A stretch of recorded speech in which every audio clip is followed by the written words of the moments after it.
Rions ensemble avec ce livre Délivrance, quelques extraits où il vaut mieux en rire qu'en pleurer. Oui, on a déjà fait ça avec son livre précédent, mais écoutez, j'ai pas pu m'en empêcher. Page 184. La personnalité du Messie a longtemps été incertaine dans l'esprit de millions d'honnêtes gens, tant juifs que gentils. Alors, les gentils, c'est une manière de parler des païens, des non-juifs. Alors, la personnalité du Messie ne risquait pas d'être connue, intéressante, un travail à approfondir par ceux qui n'étaient pas juifs. Ça n'a aucun sens. Il y avait des païens qui s'intéressaient au judaïsme, on les appelait les craignants Dieu, ou prosélytes. Dans le Nouveau Testament, on en parle à plusieurs reprises, notamment dans les Actes au chapitre 2 au moment de la Pentecôte. Mais en tant que tels, les gentils, les païens, il n'y a aucune raison pour qu'ils se posent la question de la personnalité véritable du Messie. Parce que quand on parle comme ça, juif et gentil, c'est une manière de parler du monde entier. C'est aussi un symbole, parler du monde entier. Or, il est évident que la quasi-totalité de la population de l'époque n'a que faire d'une conception juive qui n'est pas claire du tout. Bon. Continuons à la page 186-187. Mais comment pouvons-nous déterminer si nous interprétons convenablement une prophétie ? Si nous savons que l'Éternel annonça certains événements, et si nous voyons actuellement se réaliser ces prédictions, nous pouvons être assurés que nous assistons à l'accomplissement de la prophétie divine. Donc là, nous avons un sophisme, nous avons quelque chose qui se retourne sur lui-même, c'est-à-dire il est en train de vous expliquer, moi, j'interprète comme il faut les Écritures, vous voyez que ce que je dis est vrai, donc voilà, j'ai raison. C'est ce qu'il y a derrière en fait. Parce que si on parle de l'avenir, si on parle de ce qui se passe après ce livre, après 1926, ce monsieur n'a pas du tout parlé de l'avenir.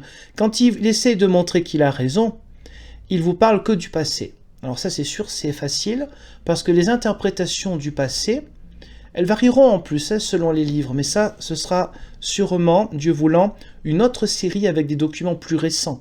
Là, il s'agit de vieux livres que j'ai trouvés, on peut dire comme par hasard à la sacristie du temple, là où je suis pasteur, dans l'un des villages où je suis pasteur, mais c'est un peu le hasard d'être tombé sur ces vieux livres qui sont donc des perles. Mais nous reviendrons, Dieu voulant, sur des documents plus récents, et là on pourra voir comment le passé est réinterprété bizarrement, un peu différemment que lorsqu'on est en 1926, mais toujours en prétendant avoir la vérité, la posséder et la donner aux autres. Donc ce monsieur nous explique que comment savoir si on est dans le vrai ou dans le faux ? En fait, c'est si ce qu'il vous dit est vrai, puisqu'il interprète ce qui est en train d'arriver. Mais évidemment, c'est lui qui vous dit ce qui arrive et comment l'interpréter. Page 231. Ces faits préliminaires de l'Empire, tel est le titre du chapitre là, page 231. Ces faits sont relatés ici non dans le but de ridiculiser quelqu'un, mais afin d'informer les hommes que les systèmes ecclésiastiques, catholiques et protestants, sont sous la surveillance et le contrôle du diable et forment une partie de son organisation visible. Voilà. Donc on ne veut pas ridiculiser les gens, mais par contre dire que sont tous les enfants du diable, voilà, c'est pas les ridiculiser, c'est plutôt gentil, c'est plutôt assez sympathique quand même. Je vais vite parce qu'il y a trop d'exemples. Page 233. Avec le temps, les protestants recoururent à de semblables procédés. Il parlait juste avant de l'Inquisition. Rappelez-vous le vénérable Jean Calvin, le père des Huguenots, qui signa l'ordre d'exécution de Servet et le fit lentement brûler vif sur un bûcher, parce qu'il n'acceptait pas ces doctrines soi-disant orthodoxes. Alors, l'image qu'il vous donne là, alors Jean Calvin, l'histoire de Michel Servet, c'est un moment dramatique. Seulement, ce qu'il a du mal à comprendre, ou que peut-être il ne veut pas voir, c'est que les chrétiens réformés qui sont dans la lignée de la théologie de Jean Calvin, et pas seulement de Jean Calvin, n'ont pas forcément pris exemple sur lui dans cette affaire-là. Ce n'est pas parce qu'on se revendique de la réforme calvinienne que l'on va faire brûler les autres ou qu'on a envie de faire pareil. reconnaître la gravité de cet acte, la gravité de cet événement, on n'a pas attendu M. Rutherford pour le faire. Mais les chrétiens réformés ne vénèrent pas Jean Calvin. Accepter une pensée, une méthode de théologie, ce n'est pas la même chose que de dire cet homme-là était extraordinaire, c'est un saint homme. Hein. Mais ça, apparemment, ce monsieur n'arrive pas à le comprendre. C'est pareil pour Luther. La question de la guerre des paysans, dans une lettre où il écrit, il demande au prince qui n'ait aucune pitié à la guerre des paysans, une autre lettre où il dit brûler les juifs, eux, dans leur synagogue. Alors il y a aussi un autre courrier où il est beaucoup plus calme, enfin, je veux dire, qui peut accepter ça? On peut être dans une théologie luthérienne, ce qui est mon cas, sur certains sujets, et une théologie réformée sur d'autres sujets d'ailleurs, et ne pas du tout avoir une vénération pour Luther. Le protestantisme, on ne met pas en avant les êtres humains. C'est justement le travail de tri qu'on a fait à la Réforme, de considérer que l'Église, elle est à la fois sainte et pécheresse. On ne cache pas le péché, on ne cache pas les choses affreuses qui ont pu exister aussi dans le protestantisme. Mais ce monsieur-là, visiblement, n'est pas au courant de cela. C'est bizarre hein, pour quelqu'un qui vit dans un pays où l'ultra-majorité, surtout à l'époque, était de confession protestante. C'est bizarre. Donc l'image, vous voyez, qu'il donne de Calvin, on est plus que la caricature, ça en est vraiment ridicule. Page 242. La prophétie accomplie montre que vers 1874 et après, le Seigneur se mit à répandre graduellement la lumière sur sa parole et à faire sortir les véritables chrétiens de l'esclavage babylonien, tout en leur donnant un aperçu des grandes vérités fondamentales enseignées par les apôtres, mais cachées à cause de l'influence aveuglante du diable.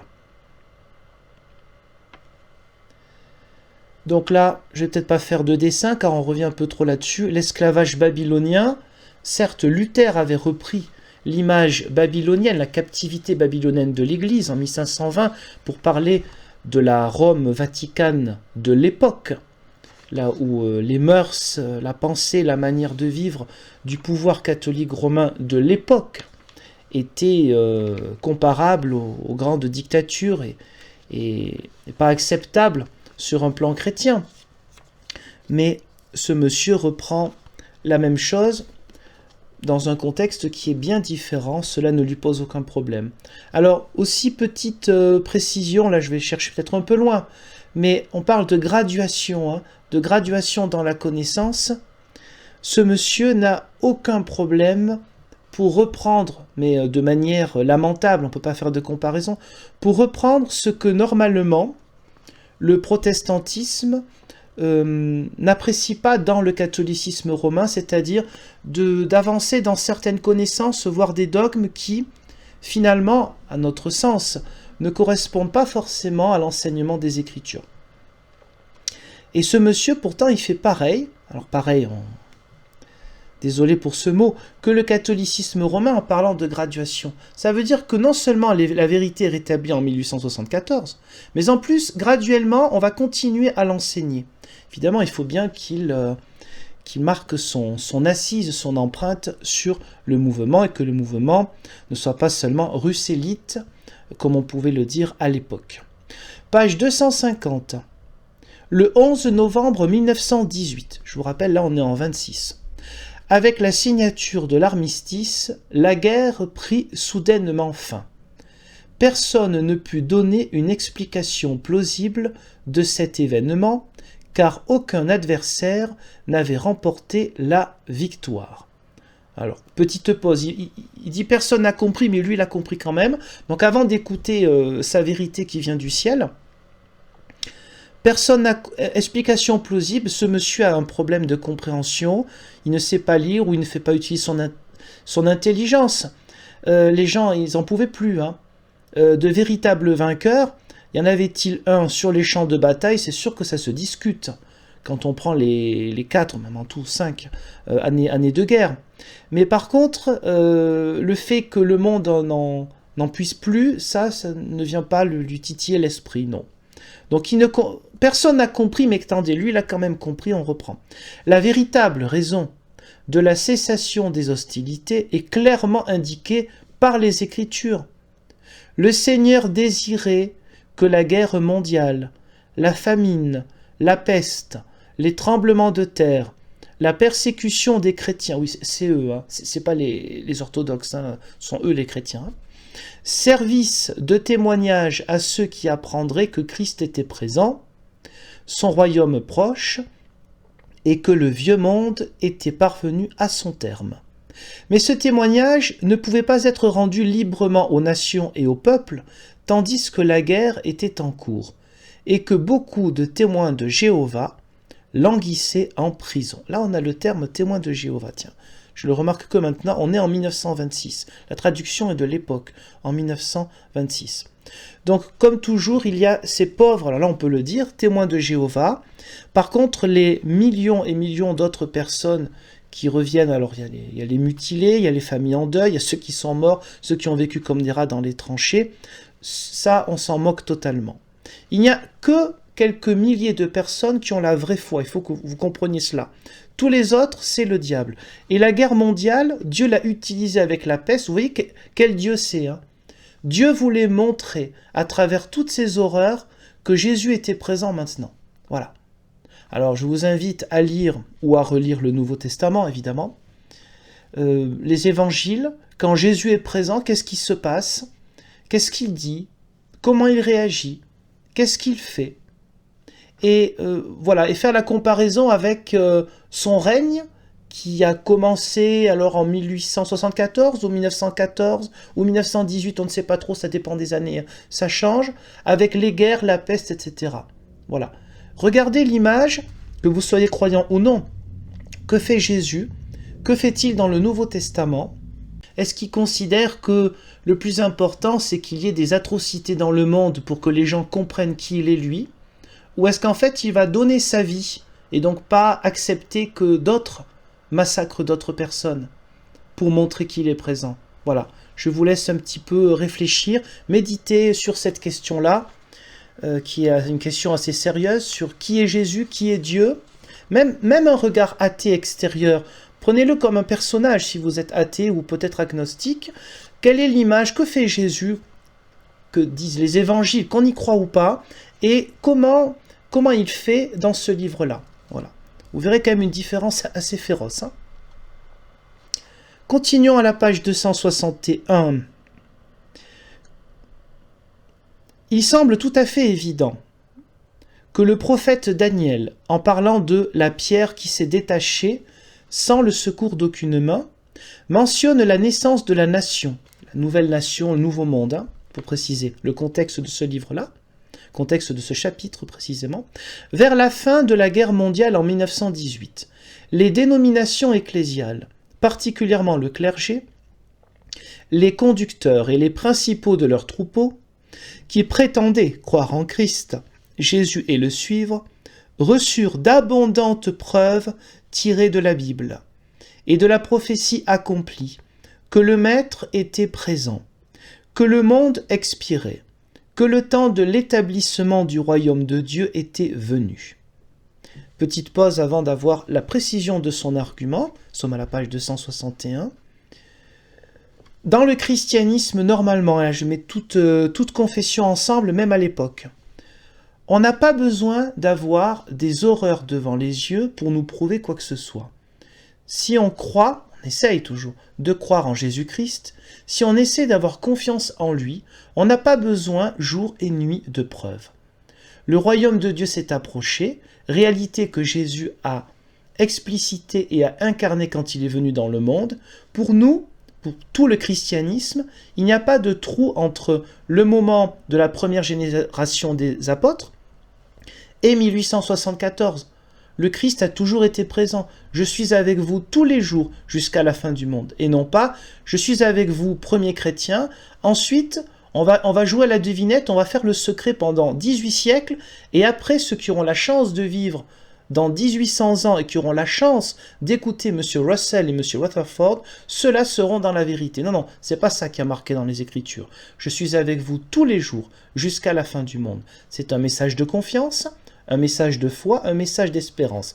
Et pas vous aurez besoin tout le temps d'horreur devant les yeux pour prouver quelque chose aux autres. C'est pas tout à fait la même chose, hein. Alors effectivement, l'argument précis. Peu après la prise de Jérusalem par les armées alliées, 10 ecclésiastiques de marque se rencontrèrent à Londres et firent paraître manifeste déclarant que la crise présente marque la fin des temps des gentils, que l'on peut s'attendre à la révélation, etc. Nous avons là en fait un manifeste qui correspond aux idées de ce monsieur et qui est signé par 10, alors il parle de 10 personnalités extraordinaires, ça dépend des gens, qui sont de différentes églises. Monsieur Dixon et Mayer Baptiste, Monsieur Campbell Morgan et Alfred Bird, congrégationaliste, etc. Un presbytérien, des épiscopaux, c'est-à-dire l'église anglicane, et un méthodiste. Alors là, rions ensemble avec Monsieur Rutherford. Lorsque des gens qui sont tous trinitaires, qui croient à la Trinité, je vous rappelle que pour son prédécesseur Monsieur Russell, la Trinité c'est l'argument le plus évident pour montrer les ténèbres que l'horrible chrétienté, et notamment l'horrible papauté, a apporté au monde depuis le début du christianisme. Hein. Mais lorsque des gens qui sont trinitaires, vu leurs églises, ils sont tous trinitaires, se retrouvent pour dire quelque chose qui ressemble à ce que dit M. Rutherford, là, il n'y a aucun problème, ce sont des gens extraordinaires. Ce sont des noms bien connus et figurant parmi ceux des plus grands prédicateurs du monde. Lui laisser cela. Ce manifeste fut envoyé au clergé par toute la terre et par lui fut rejeté. Bon. Continuons à la page 263. Le clergé, c'est-à-dire tous les pasteurs, prêtres qui existent dans le monde. Les orthodoxes s'y connaissent pas, mais on pourrait y revenir après quand même. Au lieu de s'attacher à la vérité, et de la proclamer, au lieu d'avertir le peuple que le règne de Jésus était arrivé, répudia Christ et son royaume, dédaigna celui qui est la pierre angulaire principale de Sion, et ouvertement, effrontément, il soutint la contrefaçon diabolique du royaume de Jéhovah, à savoir la société des nations. Il proclama que cette dernière constituait l'expression politique du royaume de Dieu sur la terre, autrement dit, il ignore le plan et les méthodes du Créateur pour établir son empire et s'allie volontairement avec Satan, soutenant son image de la bête. Bon, bien sûr, ça fait longtemps qu'on n'avait pas vu l'Apocalypse, il fallait bien qu'elle soit là, dans un hors contexte comme d'habitude. Donc, je vous rappelle que il met en avant les horreurs de la guerre, et on sait ce qu'a été la Première Guerre mondiale, à l'époque appelée encore Grande Guerre. Mais par contre, quand il y a des gens qui font leur possible, des gens de bonne volonté, qui vont au-delà des animosités, des rejets des autres nations, pour essayer de faire quelque chose pour éviter le retour d'une horrible guerre, là, c'est le diable. Voilà. Mais ce sera toujours comme ça, hein. Petit hors-sujet parce qu'on n'est pas dans le livre, mais j'ai regardé pas mal d'articles de journaux. Nous aurons du voulant une vidéo sur les journaux. Journaux qui sont le diable, mais il n'y a pas de problème pour qu'ils soient dedans. Donc dans les journaux, lorsqu'il va s'agir dans l'année 24, il y a plusieurs articles où ce monsieur réagit, où on parle de lui, en ce qui concerne le début de la prohibition. Vous savez, aux États-Unis d'Amérique, interdiction de vendre de l'alcool. Il parle, M. Rutherford, dans les journaux qui sont liés au diable, parce que tout est lié au diable, mais pas quand c'est lui quand même, faut pas exagérer non plus. Hein. Il parle et il dit quoi? Dans tous ces journaux, la même chose, il dit que de toute façon, l'État devrait laisser libre les gens de faire ce qu'ils veulent. Voilà. Alors c'est très intelligent, c'est-à-dire que à l'extérieur du mouvement, on montre qu'on est pour la liberté, et puis qu'on n'a aucun avis sur la vie civile. S'engager dans une idée, avoir... je vais peut-être pas dire de gros mots quand même, mais on va dire avoir un certain courage pour s'engager, pour dire l'idée est intelligente, ça peut aider peut-être les gens qui sont alcooliques, ou dire au contraire, ça ne changera rien. Moi, je prétends pas avoir la science infuse sur la question à l'époque dans un pays qui n'est pas le mien, mais je veux dire s'engager, non. Les gens font ce qu'ils veulent. Alors les gens font ce qu'ils veulent, oui, quand ils sont en dehors du mouvement des témoins de Jéhovah. Parce que pour ce qui est de l'intérieur, c'est pas tout à fait la même limonade.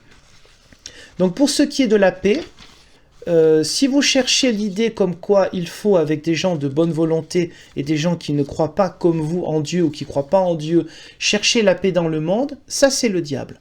Chercher la paix, c'est être avec le diable. Voilà.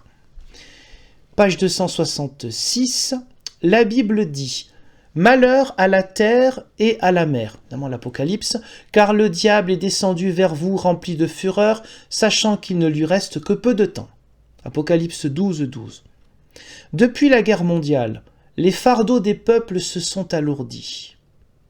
Ils ont subi quelques-uns des malheurs prédits dans ce verset, mais pas encore tous. Les dépenses des gouvernements s'accroissent. Une partie de l'argent des peuples est employée pour préparer une autre grande guerre. Donc cherchez la cohérence avec ce qui était écrit 3 pages avant, que je vous ai lu tout à l'heure. D'un côté, nous avons la Société des Nations qui fait son possible. On sait que ça ne va pas marcher après, mais enfin, ils font leur possible pour trouver un moyen, un truc, pour éviter le retour d'une guerre aussi affreuse que la Grande Guerre. C'est le diable. Mais par contre, ce monsieur quand même dit, mais regardez ce qui se passe. La Bible quand même a bien dit ce qui allait se passer. Hein. Et là, voilà que l'argent des peuples est employé pour une future grande guerre. Alors, il dénonce l'argent qui va pour la guerre, enfin ça c'est ce qu'il dit, hein. Et en même temps il dénonce ceux qui cherchent la paix. Voilà. Rions ensemble avec M. Rutherford. Je termine, rassurez-vous, pas être trop long comme... non, je termine presque, il y a encore un autre exemple. Ah oui, page 280 et 281, là ça y est, alléluia, ce M. Rutherford est au courant qu'il existe des chrétiens orthodoxes. Alors, il fallait bien qu'il y ait anguille sous roche quelque part. Il parle de statistiques, pas statistiques intéressantes. Page 280, enfin intéressante. La partie ecclésiastique du système visible, vous allez deviner tout de suite, de qui le système visible du diable, bien sûr, possède une armée mondiale constituée comme suit. Je lis ce livre, je n'invente rien. Hein. Catholiques romains, 273 500 000. Petite pause. Pour une fois, on a le vrai terme. C'est vrai que quand on dit catholique, le vrai terme, c'est l'Église catholique romaine. Et c'est pas parce qu'on dit le mot romaine que c'est négatif. Hein.